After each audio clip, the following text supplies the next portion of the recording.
All right, ladies and gentlemen, we are getting into game number 1 of a brand new best of 3. This one is going to be between two North American players who have both, I didn't check, but I believe are around Masters League, so it shouldn't be anything too crazy different in skill. It'll be interesting to see how it plays. This is, of course, the ASL Season 6 qualifiers for North America. ASL was on Ding It for a long time, but they've recently come back to Twitch, and they've asked us to cast their qualifiers to help them out a little bit, not just in terms of like saving their casters some energy, but also letting people know about ASL coming back. They've got a really good lineup. It's absolutely worth checking out, but as I mentioned before, you can help increase the prize pool for the season. They're currently at, I believe, $3,000 base, but they want to see if they can shoot for $4,000 or even $5,000, and if you don't want to donate any of your own money and you're like, I don't know these guys, it's not worth my time, it'll take you 2 seconds to go to the Match Arena page, use the code ASLSEED, and Match Arena will donate $1 on your behalf. You won't have to give them your PayPal or credit card information or anything, and it'll help everybody out, especially the players playing the season. That being said, though, let's hop into these intros. In the bottom left side of the map, it's the red Zerg player, from Dust Gaming, SteAdfaSt, aka Dave. In the top right, as the green Zerg, it's Nefaste. Yeah, I'm not sure if it's supposed to be like Nefaste. Nefaste? Nefaste. Nefaste. I want some Nefaste with my pasta and some ravioli. Okay, and they're both going for early pulls. They actually went for almost the exact same thing until the little difference here, where Nefaste, or whatever, went for a Baneling Nest, but apparently only like a slight bit faster than SteAdfaSt. So yeah, basically, like, identical builds, which is kind of funny. Like, as common as early pools are, and certainly we've seen a couple of, like, 14 versus 12, or something like that, like, they haven't been perfectly identical in a long time. Well, they've also got the same ideas as far as tactics go regarding sneaking around the map and getting around Overlords. Difference is SteAdfaSt waiting a little bit longer to make those Banelings and thus move his Zerglings forward. Nefaste, however, just doesn't care if it gets revealed. Overlord sees this, and now Dave can more appropriately set up defense at home. In fact, some Zerglings spawn immediately, and he's not looking like he's going to be too worse for wear on this.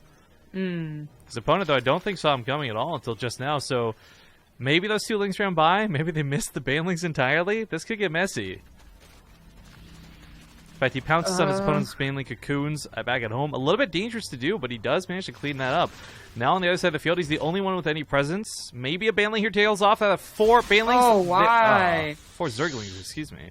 Yeah, I don't know why that happened. 1 lane per Baneling actually would have been problematic, because if you only have Banelings, you have like a perfect split like this, and then there's actually not that much fear, although there's a lot of lost mining time. So the pre-split here is pretty nice. He ends up going for the Baneling kills on the drones, which I think is a bit of a mistake, having just run those around to deny mining for a long time, or save them for just his opponent's Lings would have probably been a better choice.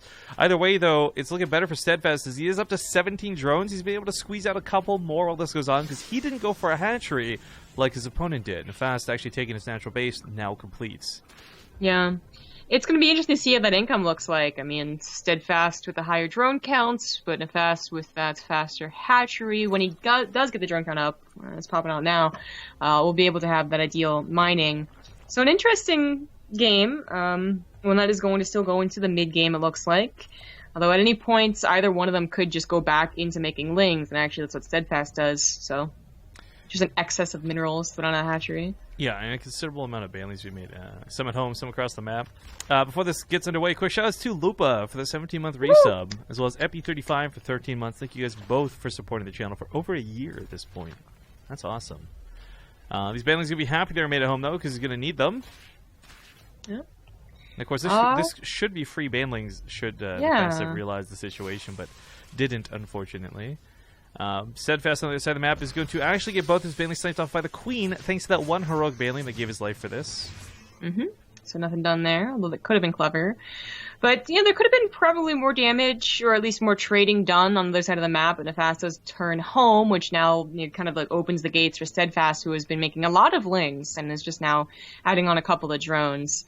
Nefaste has been droning really quite hard. Up 12 drones will have to lose quite a lot to be brought back to even with SteAdfaSt, and I'm starting to get really worried for SteAdfaSt. His attack, I guess it's commencing now, but so far it hasn't been done, hasn't done too much. So I've got a request for Dominish on his bot. Oh? I would love if every time Fear Dragon typed in chat, it just followed up with Butt Dragon. And then Ace retweet. Ace retweet, yeah. Alright, Ben's gonna try and find their way in. Oh, Nefaste actually manually detonates his in a very not great manner. Couple Bandits looking to catch all the drones stacked up on the extractor, and you know what though? Well, kind of forgot that hatchery got him ahead. He's gonna call game there, but you know, he was actually still ahead on drones when that attack commenced. Yeah, and SteAdfaSt just like used the rest of the banelings on a queen, kind of not too well, but but you know, if you're feeling lag, if you thought, I took too many losses, I can certainly understand the tilt sending you out of the game. He was down in army supply too, so it could have just been an uphill battle he didn't want to fight. Either way, game 1 is going to go to SteAdfaSt, which is awesome to see. Champion at StarCraft 2 Jeopardy, as we learned in Kings of the North, and not a bad commentator either. Did he actually win it? I don't think so, but he I didn't his think so. round he won very. Like with Huck. Well, yeah, because Huck was, yeah, but I'm pretty sure, like, didn't Scarlet win that? I think she won the overall thing, yeah. Yeah, she was really good at Jeopardy and at Brood War. Or, N64 StarCraft, rather. N64 StarCraft, what? That's like... But did you not watch any of that? No, I didn't, but... They had the Jeopardy tournament, but they also had a StarCraft N64 tournament, which is... See, I saw the Jeopardy stuff. I never saw any of the StarCraft 64 stuff, though. That's nuts to me. Everyone played it. I mean, I think even Fear Dragon took a turn, SteAdfaSt took a turn, but no one could beat Scarlet. Yeah, it was painful, actually, to watch. No, wait a minute. Fear Dragon probably cast it. That's my bad. Painful to watch a StarCraft 64 tournament. I just remember I actually played that, and the what do you call them? The yellow buttons on the side of the C buttons or whatever they're called. Yes. Having to use those just made me like, nope. Because for me, up to that point, my N64 experience was spin the controller in Mario Party, right? Like, I could never reach over to that side of the controller. Yeah. Well, I had no idea. The same thing, right? Like most people didn't use the left side of the controller. I think ideally a game didn't have to, because it was so obnoxious. But I had no idea there were control groups. So, back when I was playing N64 StarCraft, I don't know how I did anything. I don't know how people didn't just cheat. Okay, that's my biggest question. Well, how do you cheat? You just, like, push your opponent, like your brother over? No, look at the screen, because it's split screen. Oh. You know what, back then, I don't think, first off, splitting the screen probably makes it impossible to read anything, information-wise, to cheat in the first place.